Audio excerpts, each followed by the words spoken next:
Bismillahirrahmanirrahim. Assalamualaikum warahmatullahi wabarakatuh. Alhamdulillahi rabbil alamin. Wal aqibatu lil muttaqin wal udwana illa 'alal zalimin. Nahmaduhu wa nasta'inuhu wa nastahdi wa natubu ilaih. Wa na'udzu billahi min sururi anfusina wa min sayyiati a'malina. Man yahdihillahu fala mudilla lahu wa may yudlil fala hadiya lahu. Allahumma salli wa sallim wa barik ala hadan nabiyil karim nabiyuna Muhammad sallallahu alaihi wasallam wa ala alihi wa sahbihi wa man tabi'ahu wa mawala amma ba'd. An Allah Ta'ala yaqulu fil Qur'anil Karim a'udzu billahi minasyaitonir rajim. Ya ayyuhalladzina amanu taqullaha haqqa tuqatih wa la tamutunna illa wa antum muslimun. Wa qala aidan ya ayyuhan nas kulu mimma fil ardi halalan thayyiba wa la tattabi'u khutuwati syaitan innahu lakum aduwwum mubin. Wa anna nabiyyana Muhammad sallallahu alaihi wasallam yaqul taraktukum alal bayda'i lailuha kanahariha la yazigu anha ba'di illa halik. Rawahu Ahmad. Hadirin ikhwatal iman rahimani wa rahimakumullah. Alhamdulillah kita bersyukur malam hari ini bersua dan berjumpa kembali. Mudah-mudahan senantiasa diberikan keberkahan oleh Allah, diturunkan rahmat oleh Allah dan juga inayahnya sehingga kita bisa menjadi muslim, bisa menjadi mukmin sampai benar-benar kita meninggalkan dunia ini. Allah mengingatkan kita, wala tamutunna illa wa antum muslimun. Janganlah kalian wafat kecuali dalam keadaan muslim. Karena sesungguhnya ada orang yang memang meninggal dalam keadaan muslim, namun terkadang masih tersisa yang namanya kemunafikan. Masih tersisa yang namanya kezoliman. Masih tersisa yang namanya kemaksiatan. Untuk itu Allah ingatkan kepada kita dalam surat Tahrim, ya ayyuhalladzina amanu tubu ilallahi taubatan nasuha. Hai orang-orang yang beriman, bertaubatlah kalian kepada Allah dengan sebenar-benarnya taubat. Ada yang ringan yang diajarkan oleh Nabi dengan taubat itu. Kalimat istighfar itu taubat.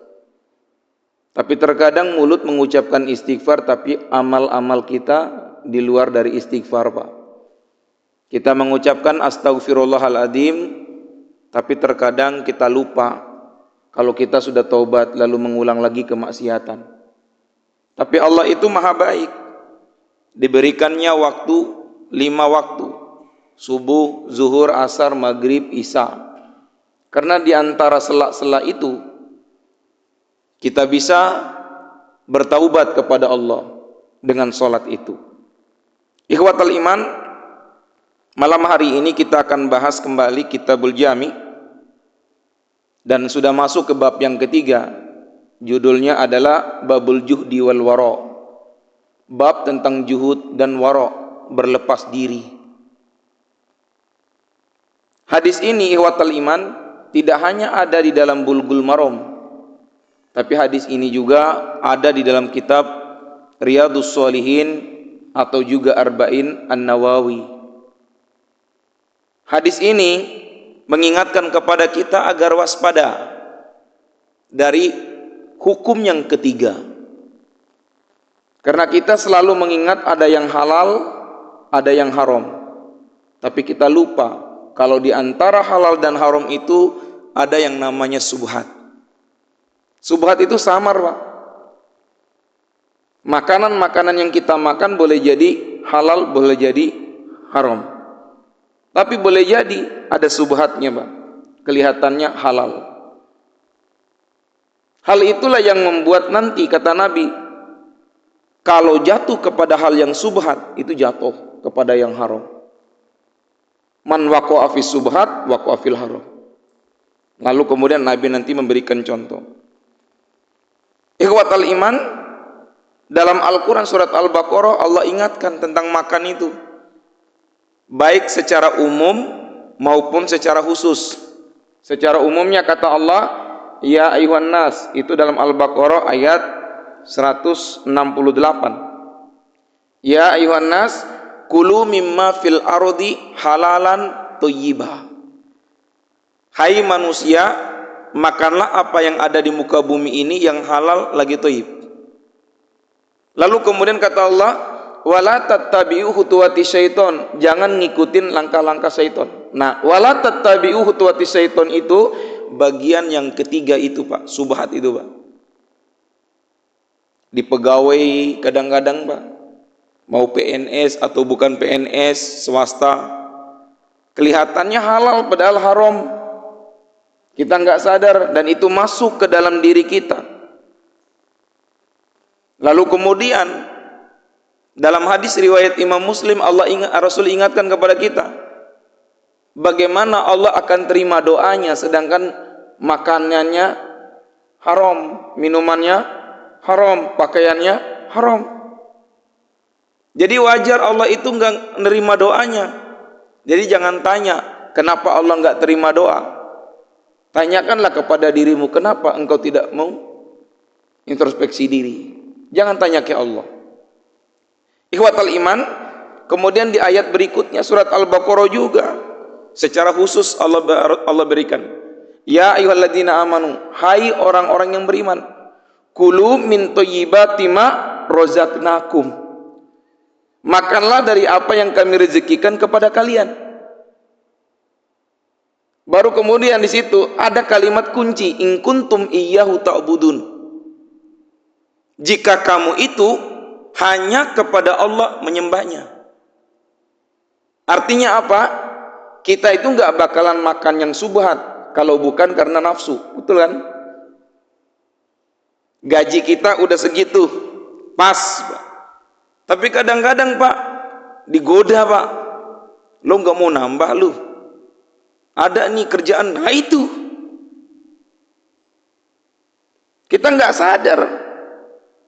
Kalau di surat An-Nas ayat yang terakhir, alladzi yuwaswisu fi sudurin nas minal jinnati wan nas, yang menghembuskan ke dalam dada manusia itu dari jin dan manusia.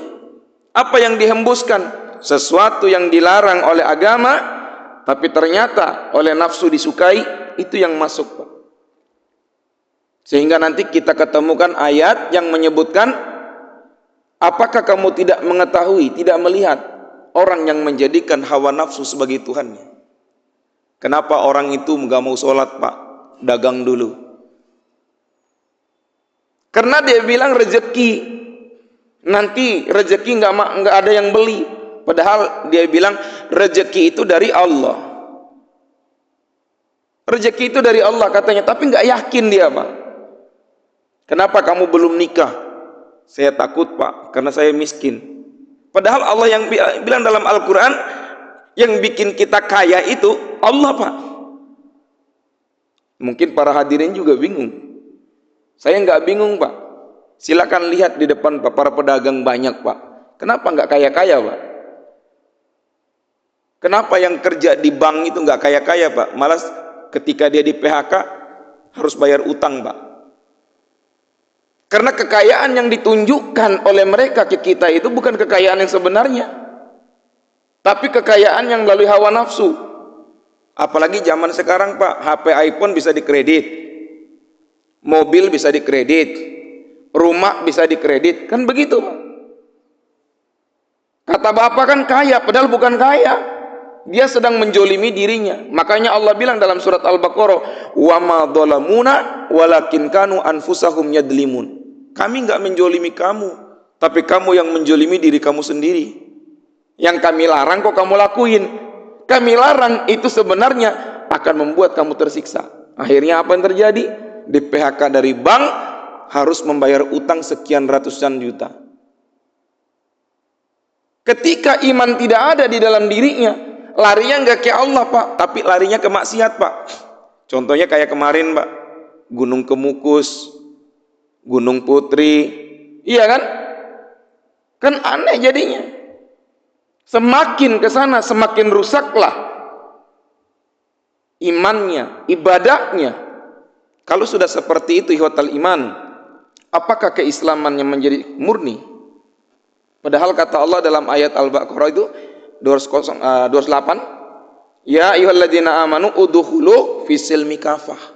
Masuklah ke dalam Islam itu menyeluruh. Wala tattabi'u khutuwatis syaiton innahu lakum aduwwum mubin. Jangan ikutin langkah-langkah setan. Karena langkah setan itu nyata, Pak, kelihatan benar, Pak. Nyata di depan mata kita, Pak. Inilah yang disebut oleh Nabi itu subhat. Ikhwatal iman, apa bunyi hadisnya?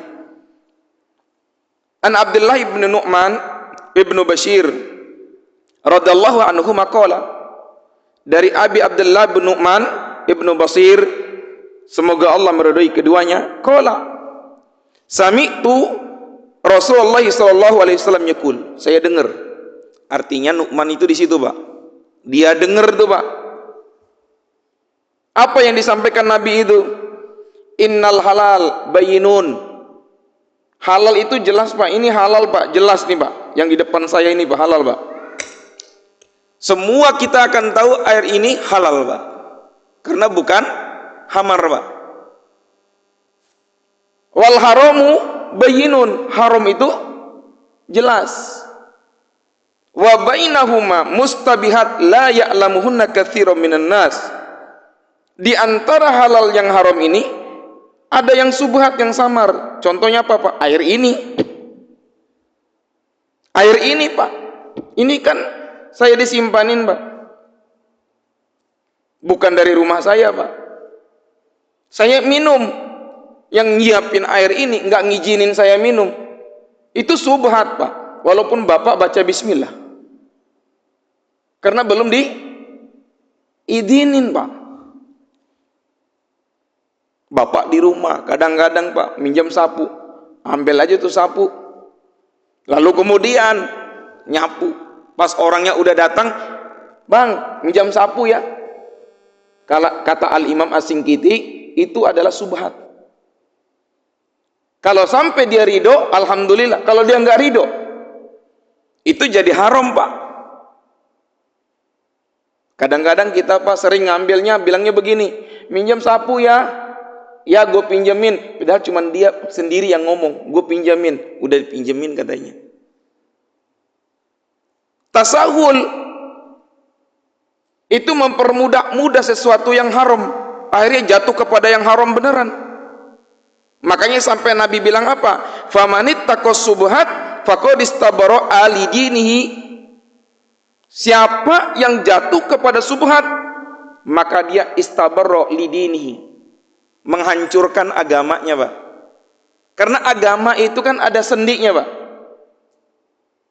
Sendi-sendi itu berkaitan langsung dengan subhat ini, Pak. Solatnya menjadi solat yang tidak diterima. Kenapa tidak diterima?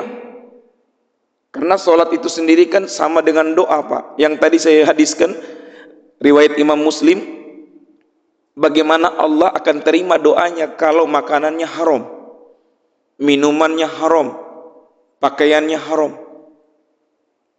Tapi dianggap sepele oleh kita itu, Pak.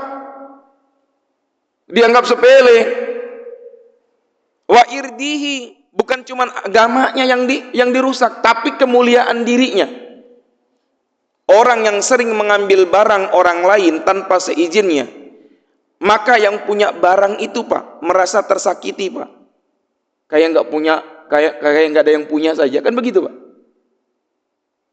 Besok-besoknya semuanya diumpetin, Pak. Kenapa diumpetin, Pak? Karena ada orang yang biasa ngambil barang tanpa minta izin. Kan malu jadinya, Pak. Waduh, kagak enak nih. Ternyata saya dituduh maling. Bapak, Pak, coba cek aja, Pak. Di depan Pak satu aja, Pak, yang maling, Pak. Kemudian ketangkap. Besok bukan datang memaling sendal, Pak. Lihat muka dia aja, orang pada sembunyiin sendal, Pak. Kenapa? Itu maling tuh, ketangkap kemarin. Apa enggak kemuliaannya turun, Pak? Satu sifat yang jelek yang kita punya, Pak, itu membuat kita menjadi down, Pak.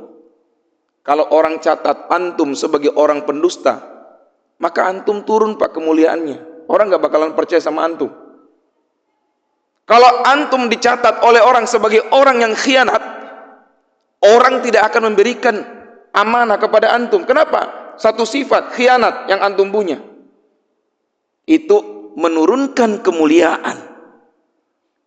Tapi ketika antum punya sifat yang baik, adil, udul, orang pun tak akan lagi Pak ragu-ragu dengan kita. Kalau sama antum mana mah silakan dah, aman Pak. Kan begitu. Naik kemuliaannya. Enggak cuman kemuliaannya Pak, agamanya pun naik Pak. Kata Nabi, al-imanu yazid wa yankus. Iman itu bertambah dan berkurang. Yazidu bi ta'ah wa yankusu bil maksiyah.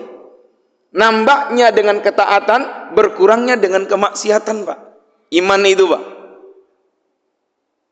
Jadi kalau bapak-bapak lebih senang duduk menunggu untuk melakukan kebajikan, berarti kan bapak berada dalam kemaksiatan.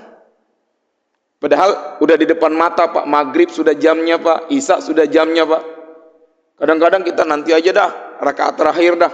Berarti antum kan nggak taat sebenarnya. Antum lalai berarti. Padahal jarak antara azan dan iqamat aja udah diberi 15 menit. Tapi antum masih menunggu. Terutama sering Pak di Jumatan itu Pak. Jadi saya kalau menyebutnya ada subhat dalam makanan, ada subhat dalam ibadah, ada subhat dalam sosial, ada subhat dalam politik, ada subhat di berbagai lini. Bahkan dalam rumah tangga pun ada subhatnya Pak. Ada yang samar-samar dalam rumah tangga Pak.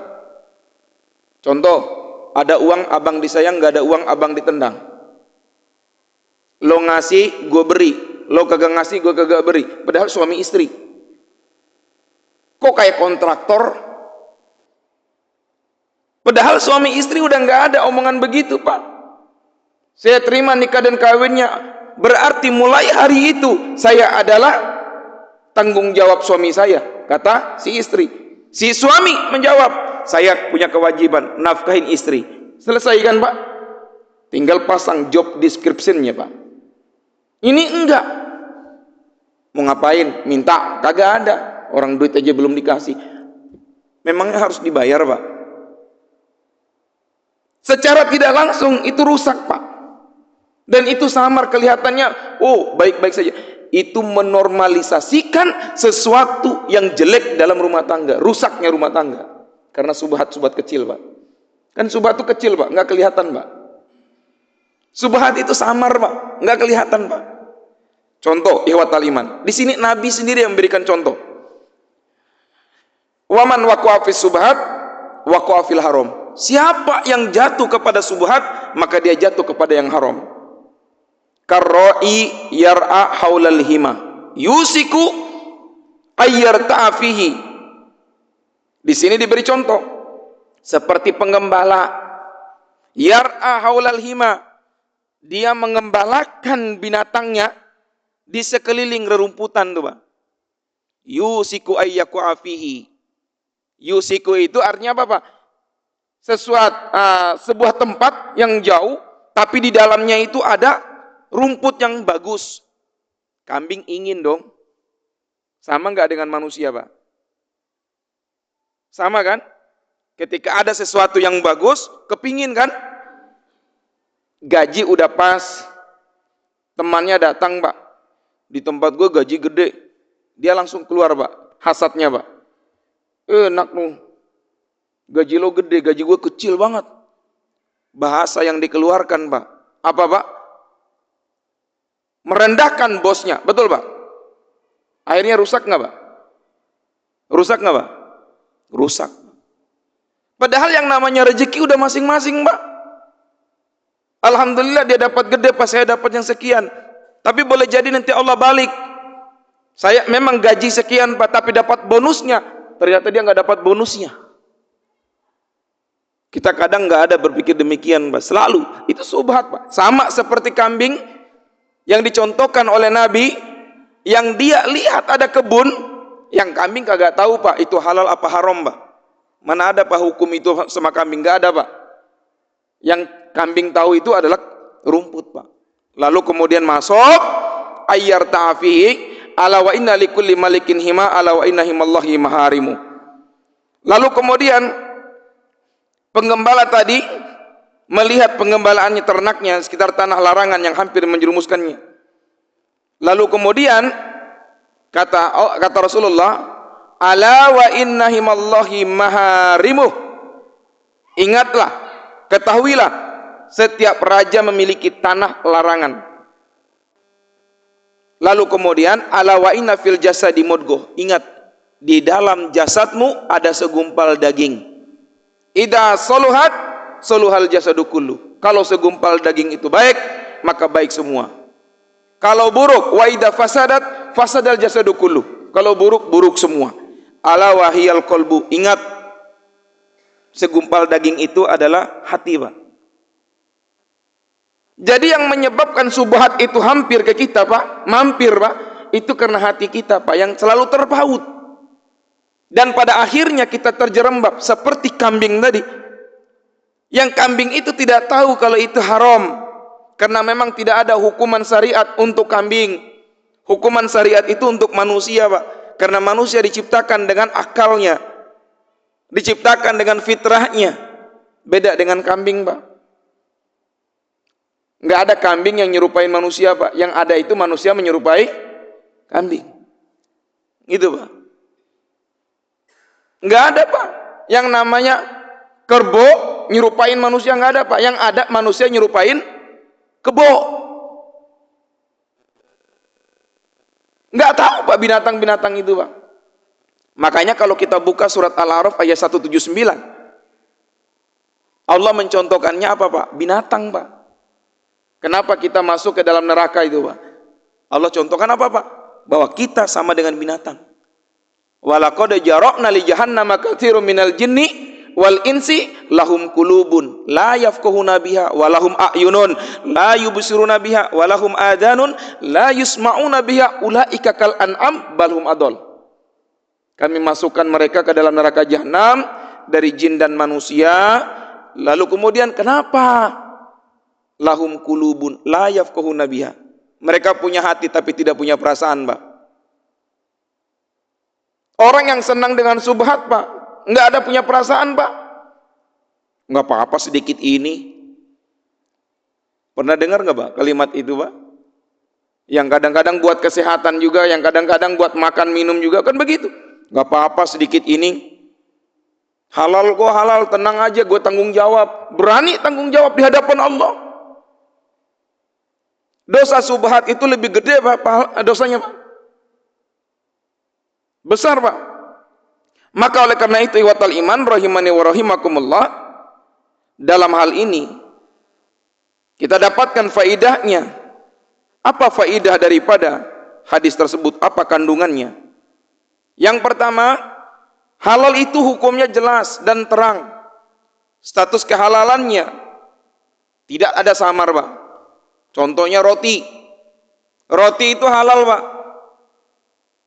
Tapi saya terus terang, Pak, kalau memberikan contoh dengan roti masih bisa jadi samar, Pak. Kenapa masih bisa jadi samar, Pak? Bagaimana kalau roti itu bukan dibeli oleh kita tapi disimpan oleh orang lalu kita makan? Itu jadi subhat juga, Pak. Tapi roti itu memang halal, Pak. Tapi bagaimana kalau di dalam roti ada sesuatu yang mengharamkannya? Contohnya apa, Pak? Kue ulang tahun, Pak. Kue ulang tahun itu kan ada yang dibuat dari rum tuh, Pak. Tahu rum, Pak? Rum itu kan dari apa, Pak, rum tuh, Pak? Tahu nggak, Pak? Ya, ada kan? Seperti itu. Nasi goreng. Nasi goreng, Pak, nasi goreng daging bisa, Pak. Tapi bagaimana kalau nasi gorengnya ada marusnya? Tahu marus, Pak? Tahu marus, Pak? Darah yang dibekukan, Pak. Darah yang potong itu kambing, potong itu sapi, lalu dibikinlah darahnya itu dikumpulkan, Pak. Kelihatannya kayak hati, Pak. Apa ada yang menggunakan itu? Ada, Pak, di tukang nasi goreng, Pak. Tapi tidak semua nasi goreng, oknum aja, Pak. Ada lagi di nasi goreng, ada, Pak, nasi goreng seafood. Kadang-kadang pakai Itu Pak, yang minuman khamar itu Pak.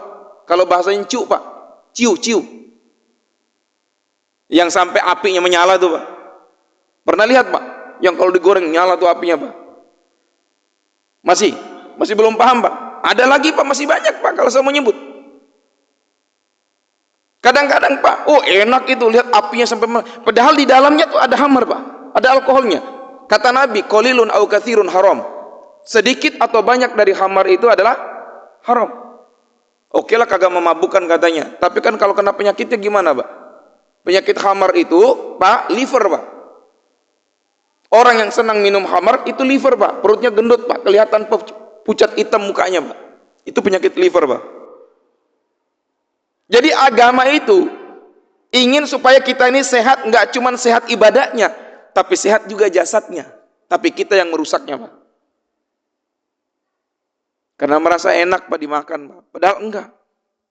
Lalu kemudian ikhwatal iman, ada lagi buah-buahan. Buah-buahan itu Pak, memang kalau dilihat secara jelas halal Pak. Tapi kadang-kadang bisa jadi subhat Pak. Seumpama, ya Pak ya, kita jalan-jalan Pak di kebun, kayak riwayatnya Imam Malik, yang menemukan yang namanya buah apel Pak. Sampai nyari Pak, siapa yang punya itu buahnya Pak. Sampai nyari Pak. Kenapa? Takut yang dia makan subhat Pak. Takut yang dia makan itu subhat. Dia cari Pak, sampai dapat Pak. Setelah ada izinnya baru dia makan Pak. Karena kalau udah masuk ke tubuh rusak Pak. Nah bagaimana kalau ada yang dagang, lalu kemudian dagang buah Pak, ternyata itu bukan buahnya dia. Hanya karena sama aja. Sama-sama apel Pak, diambil Pak, ini barang saya Pak. Atau saya contohkan lagi Pak, seperti halnya orang yang menemukan duit, tiba-tiba dibuangin duit 100.000 Pak, sampingnya Pak. Mbak, duitnya Mbak. Oh iya, uang saya. Padahal bukan uang dia, pemain ambil aja masukin kantong. Uangnya halal Pak, tapi caranya subhat Pak. Makanya saya kadang menolak Pak dengan keras ketika ada yang mengatakan, alhamdulillah nemu duit, rezeki anak soleh. Sejak kapan Pak rezeki anak soleh nemu duit Pak? Pernah Pak? Pernah dengar nggak? Apalagi kalau duitnya 100.000 Pak, anak soleh katanya ketemu duit. Itu bukan rezeki Pak.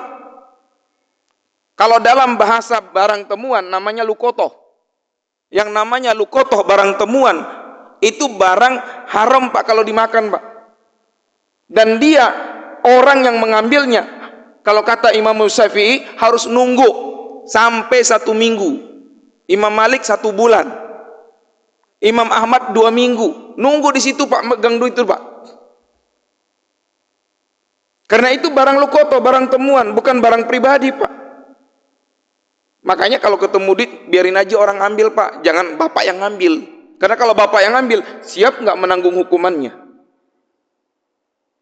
Bapak makan, lalu kemudian ada lagi yang bilang begini, bagaimana kalau uang ketemu itu saya masukin dalam kotak amal Pak Ustadz?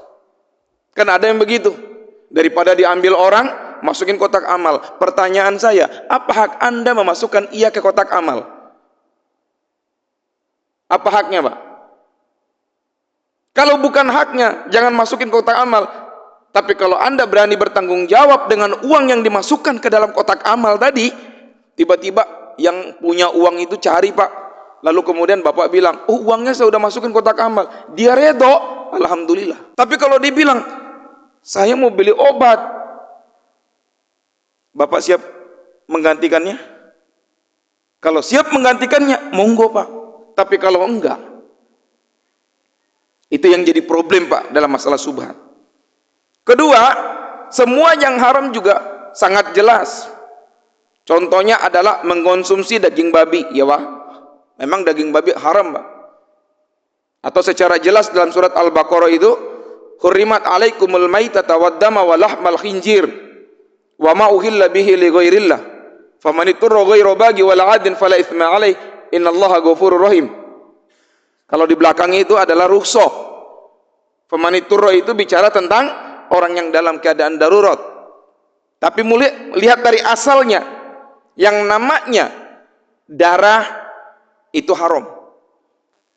Bangkai haram. Daging babi haram. Sembelihan yang tidak disebut nama Allah itu juga haram. Lalu ada yang nanya, Pak, untuk yang keempat itu, Pak, bagaimana kalau babi dibacain bismillah? Halal apa haram, Pak? Halal apa haram, Pak? Halal apa haram, Pak? Kenapa haram, Pak? Kan udah baca bismillah tadi, Pak. Oh, bendanya udah haram. Alhamdulillah. Mufti Al-Ikhlas. Alhamdulillah. Pak, bukan masalah bendanya haram, Pak. Karena memang dari asalnya walaupun pakai bismillah, Pak, semuanya memang udah haram. Karena ada benda yang haram jadi halal, Pak. Mubah hukumnya, Pak. Nanti di akhir ayat tadi, Pak. Masih ada lagi fatal iman, khamar, memakai sutra. Memakai sutra, Pak. Kapan bolehnya laki-laki pakai sutra, Pak? Kalau dalam hadis riwayat Imam Bukhari, Pak, dari Abi Hurairah. Bolehnya itu ketika memang darurat, Pak, lagi sakit, boleh, Pak. Tapi tidak selama-lamanya, Pak. Mungkin karena sakitnya itu, Pak, nggak bisa dengan kain katun, Pak, nggak bisa. Harus dengan sutra, baru bisa. Itu masih dibolehkan, Pak. Kemudian iwatal iman, perhiasan emas. Perhiasan emas laki-laki kan gak boleh. Lalu kemudian berzina. Bagaimana kalau pacaran? Boleh nggak? Kan katanya mau cari jodoh. Berzina bukan itu. Tapi kenapa masih ada, Pak? Kadang-kadang ada orang tua, Pak, merasa bangga anaknya punya pacar, Pak. Alhamdulillah anak saya punya pacar. Akhirnya apa, Pak? Diridoin. Yang dosa anaknya apa bapaknya, Pak? Apa ibunya? Pertama kali orang tuanya, Pak, yang meridoi, ya, Pak. Berarti meridoi perzinahan, Pak. Kemudian ikhwatal iman, iri, dengki itu jelas, Pak. Diharamkan oleh agama, tapi kadang kita selalu melakukannya, Pak.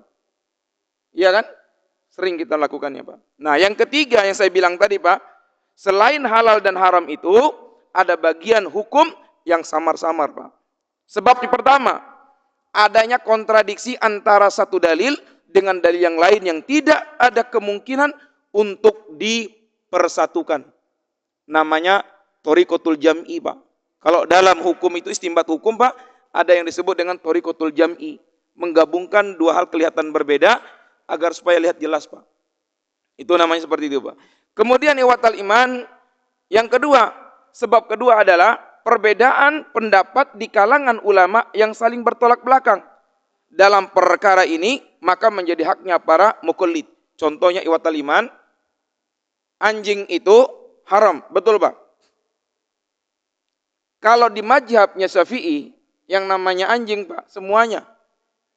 Mazhabnya Imam Ahmad, semuanya, Pak. Tapi kalau di mazhab Maliki, anjing itu yang haram itu adalah air liurnya. Badannya enggak haram, Pak. Maka jangan kaget, Pak. Pernah menemukan ada perempuan kerudung yang memegang anjing? Atau bapak-bapak mungkin pergi ke Maroko, akan menemukan ada orang Islam pelihara anjing, Pak. Kenapa? Karena menganggap yang haram itu cuma air liur, Pak. Itu perbedaan pandangan tuh dalam fikih, Pak. Makanya ada yang pelihara anjing. Kedua, dalam hadis Nabi itu boleh pelihara anjing kalau anjing itu buat berburu. Kalau buat berburu silakan, Pak. Tapi kalau enggak boleh. Ketiga, ada hadis riwayat Imam Muslim menyebutkan kalau ada anjing di rumah, maka malaikat rahmat tidak akan masuk rumah. Maka itulah yang diambil oleh Imam Ahmad, Imam Syafi'i. Kenapa anjing itu tidak boleh dipelihara, Pak? Kecuali kalau kata Imam Syafi'i, kalau untuk berburu silakan, boleh katanya. Tapi tidak simpan di rumah. Simpannya di ladang, Pak. Dan itu pun tidak dipegang-pegang, Pak. Kenapa tidak dipegang? Karena dalam mazhab Syafi'i, yang namanya anjing itu kan suka ngejilat, Pak. Nggak cuma ngejilat tempat makanan, tapi ngejilat badannya juga. Itulah yang menyebabkan jadi haramnya anjing itu, Pak. Termasuk makannya juga. Apalagi anjing itu ada muftarisnya, gigi bergigi yang tajam. Kemudian iwatal iman, sebab yang ketiga adanya larangan yang hanya didasarkan dengan hadis-hadis doif yang dapat menimbulkan keraguan-raguan saat menentukan hukumannya.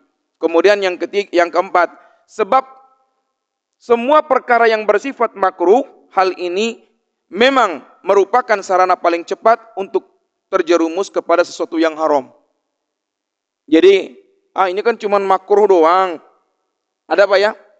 Kan ini kan makruh Pak ya? Contoh, mohon maaf yang melakukannya. Hukum rokok itu kan dibagi ke dalam 3 golongan. Ada yang mengharamkan, ada yang memakruhkan, ada yang memubahkan. Haram dengan dalil itu merusak. Makruh dibenci karena nggak suka baunya. Mubah karena nggak ada dalil khos yang menyatakan bahwa rokok itu haram. Nah, sekarang tinggal kembali ke kita, Pak. Kembali ke kita. Pilih yang mana itu, Pak? Haram, makruh, apa mubah, Pak? Kalau bapak-bapak nanya ke saya, Pak, saya lebih cepatnya jawabnya haram, Pak. Biar saya tidak rokok, Pak. Dan biar saya tidak nyimpan rokok di rumah, Pak. Kenapa? Ikhwatal iman. Memang secara dalil khusus rokok nggak ada, Pak. Nggak ada, Pak. Dalil khusus rokok itu hurmus surbud duhon, haram merokok. Nggak ada, Pak. Nggak ada. Cari, nggak ada, Pak. Namun, ikhwatal iman, ketika ada yang mengatakan rokok itu makruh, sebabnya karena bau, sebabnya karena nggak enak, saya pakai, Pak, itu, Pak. Kalau memang kagak enak, terus ngapain rokok kalau gitu? Dan rokok memang tidak ada yang bagus, Pak. Semuanya jelek, Pak. Itu dalam ilmu kesehatan. Nah, kata Allah dalam Al-Quran, wala tulku biaidikum ilat tahlukah. Jangan ceburkan dirimu dalam kebinasaan. Saya pegang dalilnya itu, Pak. Makanya saya nggak ngerokok, Pak. Saya nggak mau, Pak. Karena saya nggak mau binasa gara-gara ngerokok. Kalau mau rokok silakan. Karena secara hukum, Pak, memang agak sulit menentukan hukumnya haram, Pak. Rokok itu, Pak. Tidak ada dalilnya, Pak.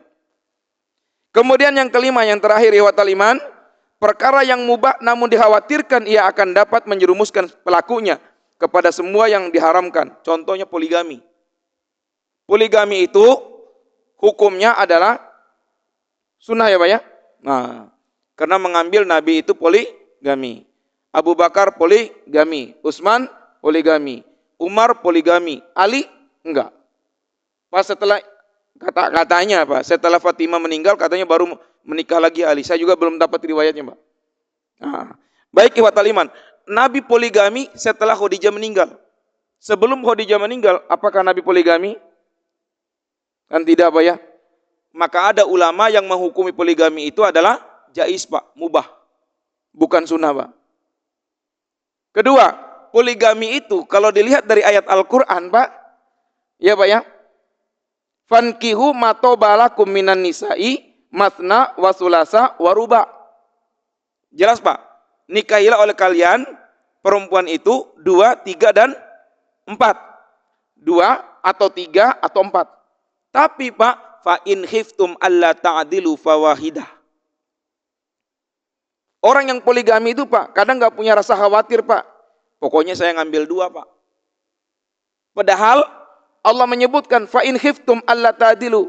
Kalau kamu itu merasa khawatir, tidak bisa berlaku adil, fawahidah, cukup 1 saja. Dan ikhwatal iman rahimani wa rahimakumullah, banyak yang orang itu jatuh kepada nafsu, bukan kepada hukumnya. Akhirnya apa yang terjadi? Rusak, Pak. Itu subhat, Pak. Subhat dalam pernikahan, Pak, sering terjadi, Pak. Ini kan sunnah, dikejar-kejar, Pak, padahal kagak mampu. Akhirnya apa, Pak? Menjolimi dirinya sendiri. Nafkahin kagak bisa, ya, Pak. Jangankan nafkah lahirnya, Pak. Nafkah batinnya aja, Kak, kadang-kadang kembang kempis, Pak. Kan berat juga, Pak ya. Nah, tapi kalau saya ditanya, Pak, apa mau poligami? Saya tergantung takdir Allah. Kalau Allah menakdirkan saya untuk 2, 3, saya serahkan, Pak. Tapi kalau tidak, tidak. Kenapa, Pak? Karena yang namanya nikah kan takdir dari Allah, betul, Pak? Katanya kan jodoh itu ada di tangan Tuhan, gitu, Pak ya? Berarti serahkan sama Allah, Pak. Serahkan sama Allah, Pak. Jangan memaksakan diri untuk melakukan poligami. Kenapa? Nanti bisa jatuh kepada subhat, Pak. Apa subhatnya, Pak? Bukan lagi pernikahan secara syar'i, tapi pernikahan secara maksiat, Pak. Itu yang terjadi Pak, banyak Pak. Izin Garut sekarang Pak, banyak perempuan yang minta cerai Pak. Totalnya Pak, sekarang itu kemarin saya mendengar itu Garut Selatan 80% Pak perempuan yang meminta cerai kepada suaminya. Jadi kalau ada yang mau nyari janda silakan Pak. Nggak jadi masalah Pak ya. Di sana banyak Pak. Jakarta Timur Pak, ini daerah Jakarta Timur Pak. Ada 10 kecamatan kalau nggak salah Pak. Itu totalnya Pak, sekarang itu sudah 45 atau 47% jandanya Pak. Jadi kalau mau cari banyak jandanya Pak. Kan katanya harus cari janda. Tapi kata istri Bapak kan bilangnya jandanya harus tua. Nah itu saya tolak lagi Pak. Kalau jandanya harus tua saya tolak Pak. Karena Nabi menikahi janda tidak ada yang tua. Setua-tuanya Ummu Salamah umurnya 34 tahun. Sisanya muda-muda semua Pak. Jadi kalau mau poligami itu Pak, bukan harus tua Pak. Nanti kalau tua bingung Pak, bapak yang diurus atau gitu Pak. Nah itu kacau juga Pak. Begitu banyak subhatnya Pak. Jadi hukum syariatnya sudah jelas, tapi dirusak oleh kita Pak. Nafsu itu namanya Pak. Itu yang berat Pak.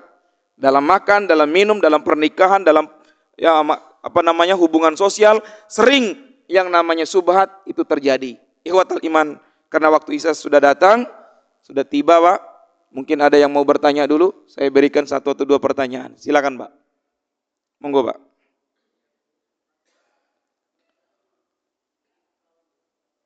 Iya. Iya, lebih banyak di makanan Pak.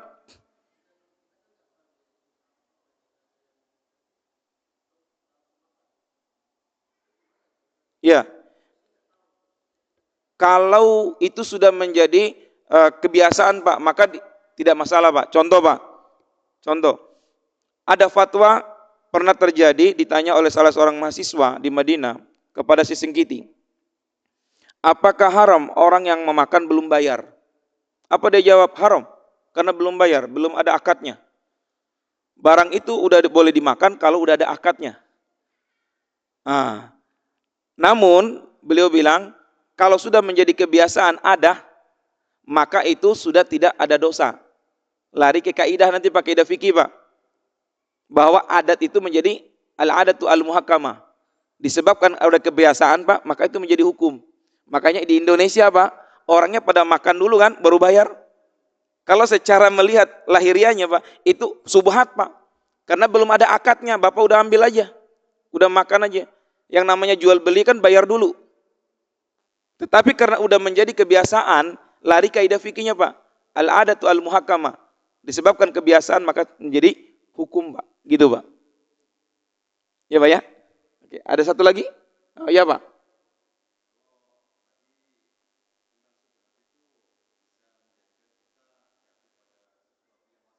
Iya.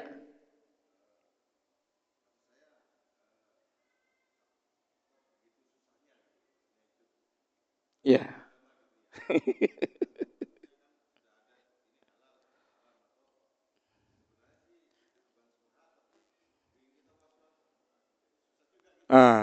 Berarti yang susah itu bukan hukumnya Pak, yang susah itu bapaknya. Iya dong. Kalau orang nurut sama agama, nggak ada was-was Pak. Kalau orang nurut sama agama, nggak ada was-was. Tapi kalau orang nurutnya hawa nafsu, insya Allah was-was Pak. Dan kebanyakan orang itu Pak, lebih nurut sama hawa nafsu ketimbang agama. Dikit-dikit haram, dikit-dikit haram.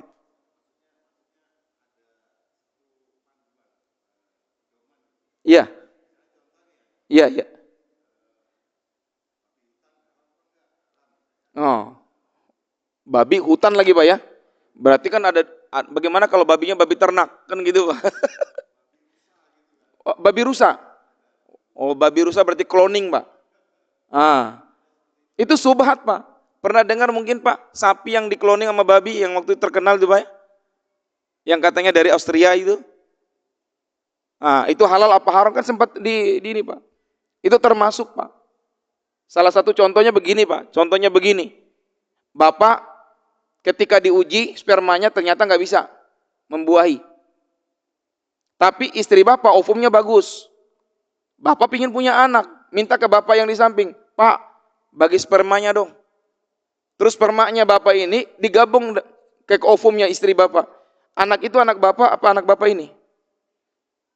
Itu subhat, Pak. Sering terjadi di Eropa, Pak.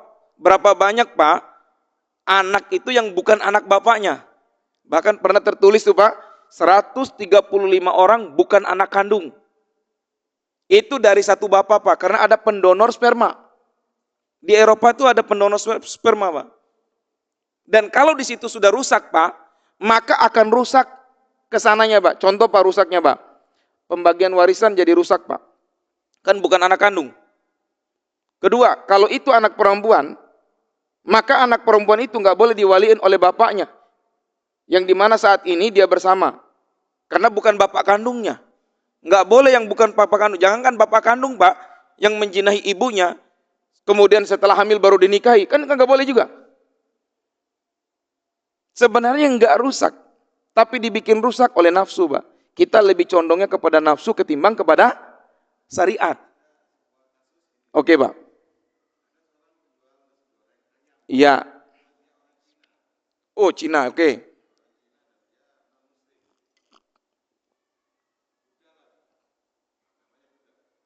Non-muslim Buddha.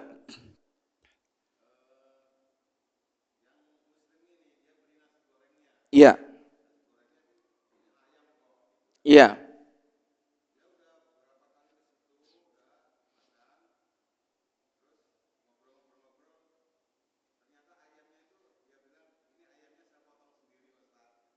Iya.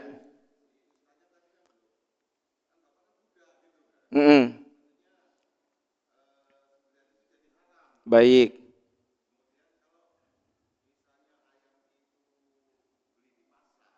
Aman.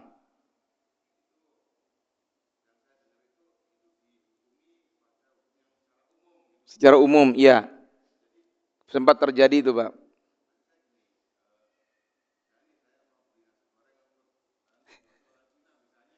Iya. Baik. Baik, ya, Pak. Baik, jawabannya simpel aja, Pak. Kenapa Bapak nggak nanya saja?